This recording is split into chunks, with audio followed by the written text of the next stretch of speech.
To the European Union, Gordon Sondland checked in for his flight back to Brussels at Dulles Airport. He was asked by reporters at the airport how his testimony went. He simply replied, "I told the truth." During that testimony, as I said, Sondland said the key figures across government understood what the president wanted. Investigations announced into his political opponent, Joe Biden, in exchange for that White House meeting and possibly in exchange for the military aid. Joining me now to discuss, Democratic member of the House Intelligence Committee, Congressman Mike Quigley. Congressman, thanks so much for joining us. What's the biggest thing you learned today from Ambassador Sondland? Look, I think it's a package. There was a quid pro quo led by the president. Everybody knew it, including the Ukrainians. And after the fact, the White House and the State Department covered it up. The ambassador detailed just how many of his own records he wasn't able to have access to. And we learned how important that was because he was remembering things for the first time because of other people's texts. And he said that he would have remembered much more if he had been able to see his own texts and information and notes that were passed back and forth. So the fact of the matter is the president and the White House are covering this up. It makes the investigation more difficult. It makes writing an article of impeachment involving obstruction easier.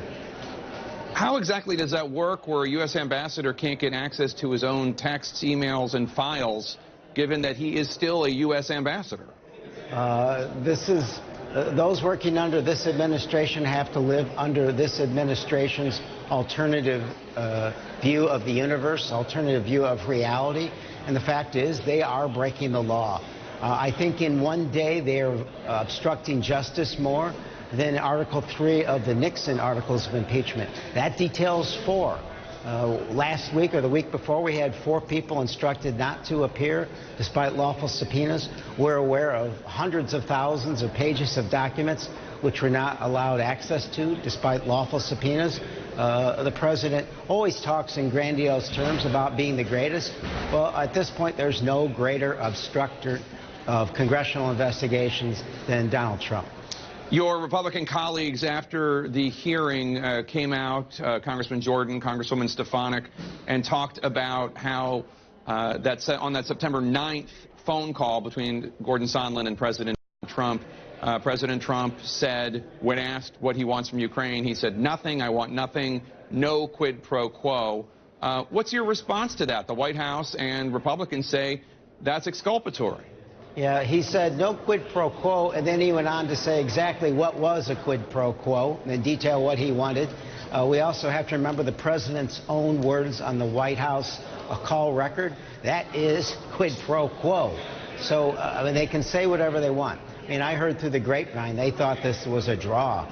Football coaches, when they lose a game by 50 points, don't say we got our ass kicked. They talk about this in a diminishing fashion.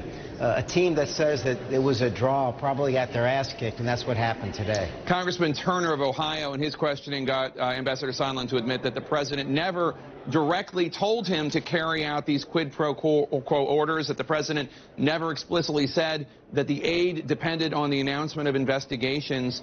Does that damage your case, given that this is your biggest witness? I think you go back to the biggest witness being the President of the United States, again on the calls, detailing that. I think that the President's Chief of Staff said, get over it, detailing that there was a quid pro quo. So let's not forget the obvious. You take all the other witnesses, including Ambassador Sondland, and understand that they're building a case and that they're corroborating all that we already know. So again, I don't want to forget the obvious. The president's own words, his chief of staff's own words, and all Ambassador Sondland did today, in fact, was build upon them. Do you know of any Republicans in the House or the Senate, where obviously it's more important if you want President Trump removed from office, you have the votes in the House, that have been changed by today's testimony or by any of this testimony? You know, I'd like to think they have personally. Facts are stubborn things, but what I've witnessed publicly is the stronger the case, more facts are built up against the President of the United States, the more emboldened my Republican colleagues seem to be. I think they feel like they have to stiffen to this, despite the fact of the reality. Do they personally feel otherwise? What we've seen, sadly, is, as with Speaker Ryan, profiles in courage only seem to happen on their side of the aisle when someone is leaving Congress or is about to leave Congress. with the exception of people like Senator McCain. We need people like Senator McCain today. Let me just ask you one final question, sir, and that is a friend of mine just texted me and says, and asked, do you think today's testimony will matter? What do you think? I think it matters because this is an incremental building of the case. The fact of the matter, I don't see the jury as the Senate. I see the jury as the American people, which will hopefully drive the Senate to do the right thing. And I see it moving the needle. Do I think we're ever going to change the president's base? Absolutely not. I think, as the president said in the campaign, he could shoot somebody and they would stay with him. It's pretty clear we're seeing an example of that. Democratic Congressman Mike Quigley, thank you so much, sir. Appreciate your time, as always.